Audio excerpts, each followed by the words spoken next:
Yo, Assalamualaikum warahmatullahi wabarakatuh. Alhamdulillah. Wassalatu wassalamu ala rasulillah wa ala alihi wa sahabatihi wa mawala amma ba'd. Teman-temanku hadirin dimanapun kalian berada, mudah-mudahan semuanya tetap mendapatkan anugerah, maghfirah dan ridho dari Allah Subhanahu wa ta'ala. Pada hari ini kita semua masih melaksanakan kewajiban sebagai seorang muslim, yakni berpuasa di bulan suci Ramadan.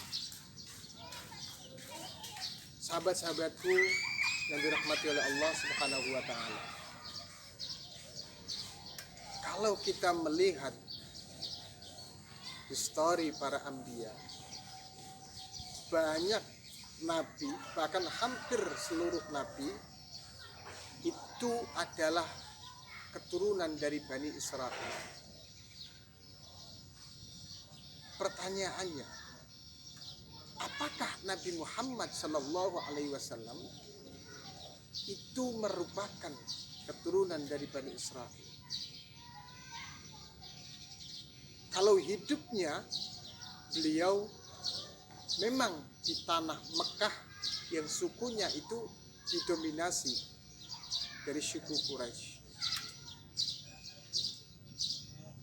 Lalu apakah Nabi sebenarnya memang dari Bani Israel, artinya dari keturunan Israel? Kalau kita melihat rujukan nasab beliau, itu bertemu dengan Nabi Nabiullah Ismail dan Nabiullah Ibrahim, bin Ismail bin Ibrahim. Maka hakikatnya Nabi Muhammad itu adalah keturunan dari Bani Israel. Apa buktinya? Di dalam Al-Quran Allah menjelaskan, ketika itu Nabi Ibrahim berdoa tepat berada di tanah Mekah. Nabi Ibrahim berdoa, Rabbana wab'ats fihim rasulan minhum yatlu alaihim wa yuzakkihim wa yu'allimuhumul kitab. Nabi Ibrahim berdoa, ya Allah, utuslah seorang rasul minhum dari keturunan kami, fihim di tanah ini, yakni tanah Makkatul Mukarramah. Artinya bahwa doa dari Nabi Ibrahim, beliau meminta keturunannya itu ada yang meneruskan risalah nubuwah, kenabian, untuk nasrul Islam, yaitu adalah Nabi Muhammad Sallallahu Alaihi Wasallam. Tetapi walaupun Al-Quran ini menjawab muskilah yang dilontarkan oleh kaum Quraisy, tetap kafir Quraisy tidak menerima Nabi sebagai Rasul. Kenapa?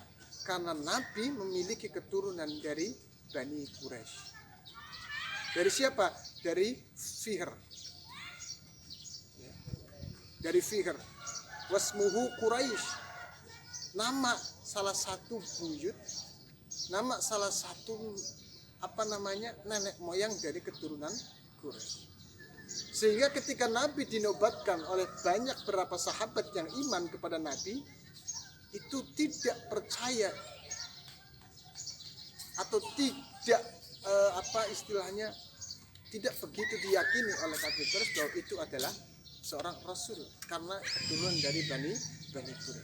Sedangkan rasul-rasul atau nabi-nabi sebelumnya itu keturunan dari Bani Israel. Nah, ini menarik. Satu sudah dijawab, ternyata dibalik kenapa Nabi itu turun di Makkatul Mukarramah, karena Makkatul Mukarramah itu menjadi guidance sentral, pedoman, pegangan seluruh umat Islam di seluruh dunia. Sehingga ketika musim haji bagaikan magnet yang tidak bisa diakumulasi kekuatannya berapapun kekuatan magnet itu yakni adalah Ka'bah. Lalu apa yang menjadi makna besar Nabi itu dari keturunan Quraisy dan berdakwah di Makkahul Mukarramah? Hakikatnya adalah Nabi sedang melengkapi seluruh perjalanan para nabi dari Nabi Adam hingga Nabi Ibrahim, bahkan Nabi Musa alaihissalam. Semuanya sedang dirangkum oleh Nabi dari berbagai peristiwa. Jeddah itu peristiwa Nabi Adam bertemu dengan Siti Hawa. Ya. Di Bukit Tursina peristiwa Nabi Musa alaihissalam. Di beberapa peristiwa Isra Mi'raj itulah Nabi hakikatnya sedang melakukan pengumpulan tadwinul sejarah, histori dari para nabi dikumpulkan menjadi satu milah, menjadi satu ajaran, yakni syariat Islam. Sahabat-sahabatku rahimakumullah, ini menarik. Salah satu contohnya adalah ibadah umrah atau ibadah haji. Tawaf pernah dilakukan oleh Nabi Ibrahim. Kemudian juga melontar jumrah. Kemudian sa'i dari Safa ke Marwah. Itu adalah peristiwa-peristiwa para nabi terdahulu sebelum Nabi Muhammad SAW. Tetapi Nabi lengkapi dalam satu ritual ibadah, yakni haji atau umrah. Maka haji itu sebagai pelengkap syariat Islam atau sebagai pelengkap rukun Islam setelah syahadat, sholat, puasa, zakat, dan haji. Maka ketika orang itu diberikan kekuatan, diberikan kenikmatan untuk bisa melaksanakan ibadah haji kepada Allah, maka laisal jaza illal jannah. Maka balasannya adalah tak lain adalah surga. Nabi Ibrahim juga pertama kali yang meletakkan Bakkah, tanah atau batu sebagai ciri yang sekarang menjadi Ka'bah. Apa buktinya? Inna awwala baitin wudi'a lin-nasi alladzi bi Bakkah mubarakan wa hudan lil 'alamin. Siapa yang pertama kali wudi'a lin-nasi bi Bakkah mubarakan? Nabi Ibrahim alaihissalam. Luar biasa, Masya Allah. Jadi intinya adalah Nabi mendapat predikat sebagai khatamin nabiyyin itu sangat rasional secara sejarah. Berpikir secara sejarah sangat rasional. Karena dari berbagai peristiwa-peristiwa yang terjadi, termasuk Isra Mi'raj yang banyak mukjizat itu hadir dialami oleh Rasulullah, itulah menjadi bukti bahwa Nabi sebagai pelengkap syariat dari nabi-nabi yang terdahulu. Makanya kata Nabi, innama bu'itsu, dalam hadis qudsiynya, innama bu'itsu litammima makarimal akhlaq. Akhlak bukan berarti dalam arti etika, bukan berarti dalam arti tata krama atau sopan santun, tapi akhlak bisa dimaknai dengan kaifiyatul ibadah mahdhu au ghairu mahdhu. Bagaimana Nabi menciptakan pasar, bagaimana Nabi menciptakan sebuah sistem di dalam perdagangan saat itu melalui Siti Khadijah sebagai seorang yang dermawan, yang kaya, kemudian menjadi istri Rasulullah SAW. Ini bukti bahwa bukan hanya dalam hal ibadah Nabi memberikan contoh, tetapi dalam hal muamalah, bahkan munakahah dan jinayah pun Nabi tetap memberikan satu hukum syariat.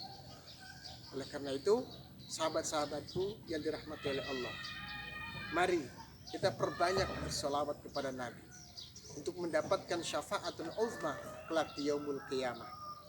Karena Nabi Muhammad sangat luar biasa. Tidak ada manusia sehebat Nabi Muhammad.